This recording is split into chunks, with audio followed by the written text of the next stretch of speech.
There was something dazzling in the sky last night, and we're not talking about New Year's Eve fireworks. Well, people from all over Northern California contacted us to report a bizarre flying object or objects. Most of the sightings happened just after midnight. News 10's George Warren spent the day trying to identify the unidentified flying objects.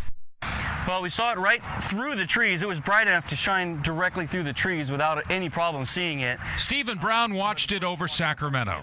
Hans Mout spotted it over Auburn. Kind of approached from over that direction and came across kind of slow. Did they see the same thing that Kay Pinlack saw in Stockton? Pretty much right above this palm tree here. Multiple objects, he says, captured on his iPhone. Guys, I seen like 6 bright orange color lights, and they're like almost in a diamond or triangle shape. It was weird, and so they started just separating. You see that other one up there on the right, though? And not just Northern California. Somebody posted this video from the Hollywood Hills on YouTube. Multiple glowing objects out there among the New Year's Eve fireworks. And now it's 3 more. There's 2 of them. No. There's 3 all together, right? 4. No, it's 4 now. In Auburn, Hans and his wife Terry saw it a few hours earlier than the other sightings. But there was no sound. That's the funny thing. Or the lights, the usual lights. No sound, no blinking lights, just this big illuminated form. And whatever it was moved up and to the left. It hovered there for probably about 60 seconds, and then it took off at a high rate of speed, out of sight, directly away from us, and just disappeared.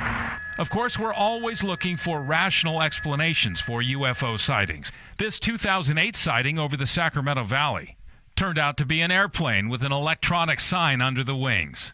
A year later, a mysterious flashing light near Placerville turned out to be arcing power lines. There's a light. We're still waiting to find out if there's a rational explanation for what people saw last night all across California. Now, an FAA spokesman tells me that there was no unusual aircraft activity reported to the FAA last night. If this was some sort of hoax, it would have to be a pretty elaborate one because it was seen by so many people all over California. Well, yeah, up and down the state, which is interesting, and within hours of each other. Yeah, so the earliest sighting we heard about was about 8 p.m. up in Auburn. Terry and Hans, they said it was just a single object they saw, moving unnaturally, too fast for a balloon, too slow for an airplane. In Sacramento as well, Stephen said that it was a single object hovering and then streaking away. And then, of course, down in Stockton, the multiple objects, as in Hollywood. That's the interesting part, that it was hovering and then it started cruising. Yeah. That suggests, it's not a balloon or there's some intelligent control of this thing. Nothing showed up on radar that the FAA is willing Not that they're telling us. We also talked. We checked with Travis Air Force Base in Beale, and they said, of course, nothing unusual happening. All right. Well, it'll be interesting if someone can step forward and offer an explanation. Please, I'm dying to know.